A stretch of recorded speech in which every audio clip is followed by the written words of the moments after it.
On va parler de la pizza maintenant avec vous, docteur Jean-Michel Cohen. Pour le meilleur ou pour le pire, il existe plusieurs centaines de recettes de pizza avec des garnitures différentes. Alors même si elle a mauvaise réputation, c'est vrai qu'on adore manger la pizza. Est-ce qu'on a raison? Est-ce que c'est bon ou mauvais? Vous êtes nutritionniste et vous allez nous expliquer tout ça. D'abord, il faut vous dire que c'est vraiment un des plats préférés des Français. Et dans le rayon des surgelés, les pizzas, c'est quasiment 45% de la vente de l'ensemble des surgelés. La deuxième chose, c'est que c'est un produit sur lequel il y a un combat qui est très sévère entre tous les vendeurs de pizza, simplement parce que le prix fait la différence. On ne gagne pas beaucoup d'argent sur une pizza parce que c'est un produit simple. Alors moi, je vous invite à la décomposer avec moi. C'est quoi une pizza? En fait, c'est de la pâte à pain, donc c'est du pain. Donc je vais faire la comparaison avec un sandwich, donc c'est l'équivalent d'un sandwich. À l'intérieur de ce sandwich, vous allez mettre de la sauce tomate, donc c'est un produit relativement maigre. Et dessus, vous allez rajouter les ingrédients et c'est ceux-là qui vont faire la différence, ou tout au moins on le croit, parce que les ingrédients représentent en moyenne entre 35 et 45% du poids de la pizza. Donc ça veut dire que la vraie valeur de la pizza, elle se situe dans le pain. Et là où elle pose un problème, la pizza, elle pose deux problèmes. Elle pose le problème de la garniture, mais elle pose le premier problème, c'est-à-dire celui du pain.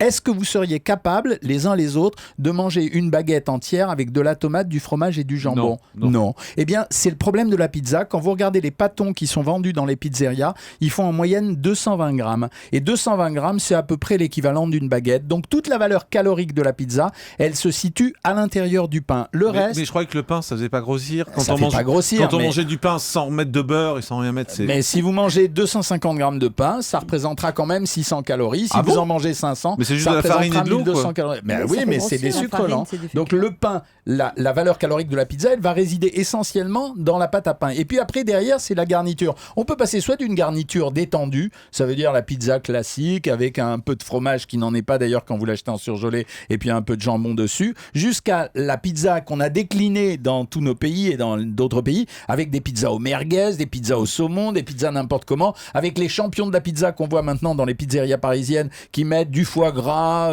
du canard, etc., etc. Et on dénature complètement. À la fois, on dénature la pizza et en même temps, c'est vrai, le pain, c'est un support, on peut mettre n'importe quoi dessus. Alors, donnons des valeurs. Quand on regarde ce qui se vend en grande surface, la moins riche des pizzas, c'est 155 calories pour 100 grammes. C'est laquelle? C'est une pizza végétarienne qui est vendue par une marque de surgelés. Avec des légumes, donc. Avec des légumes, de la sauce tomate et un peu de fromage. La plus riche des pizzas, elle est à 500 calories les 100 grammes. Pas que c'est la 4 fromages. Bien sûr, c'est pepperoni fromage. Parce que le pepperoni, c'est un peu une forme de chorizo, je ne sais même plus comment on dit. Chorizo. Et donc, celle-là, elle fait 500 calories. La part moyenne d'une pizza, une taille de pizza, c'est entre 200 et 300 grammes. Donc, quand vous faites 300 grammes de pizza à 500 calories, vous avez fait 1500 calories, c'est-à-dire presque l'équivalent d'une journée alimentaire de quelqu'un. Donc, voilà, le problème de la pizza, c'est le pain. Donc, il faut choisir sa ration. Deuxième problème, il faut choisir ses ingrédients. Après, il y a la nature des ingrédients. Mais laquelle vous nous conseillez? Si on doit manger une pizza, vous nous conseillez quoi? Pizza classique, c'est-à-dire pizza, tomate, jambon, fromage. Et après, si vous rajoutez des légumes dessus, notamment les champignons ou des anchois ou des olives, ça marche très très bien. Si on met un œuf dessus, on voit pas mal ça? Pareil, ça pourra le faire. Mais si vous rajoutez l'anchois, parce que je vous connais, vous, les anchois, l'œuf, etc. et machin, vous allez m'ajouter tout. Bien sûr, ça va monter la valeur calorique. Mais c'est pas l'œuf qui plombe la pizza. Oui. Docteur Catherine Solano. En vous écoutant, je me dis, on a intérêt à choisir une pizza avec une pâte fine, du coup, pour avoir un peu moins de pain. Absolument. Donc pas les pâtes américaines épaisses? Absolument. Et quand vous regardez justement ces pâtes américaines, alors il y a eu la pizza, la pire à un moment donné, ça a été cette pizza qui était fourrée au fromage. Et donc là, on avait un condensé. Avec les bords fourrés.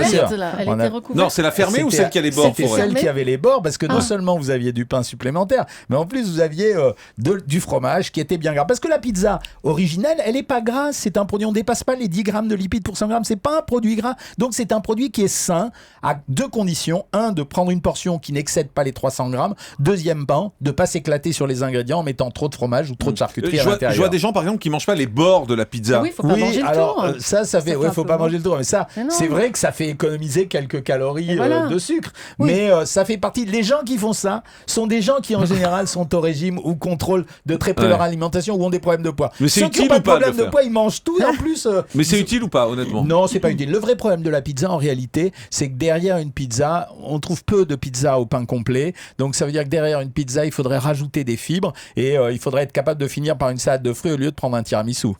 Donc vous pourriez nous faire une nouvelle société qui ferait des pizzas au pain complet. Absolument, mais je pense qu'en entendant ça, il y a déjà un gars qui doit être en train de la faire. On met de l'huile pimentée dessus ? Alors si vous voulez, parce qu'en fait vous en mettez quelques gouttes, ça n'a pas de valeur.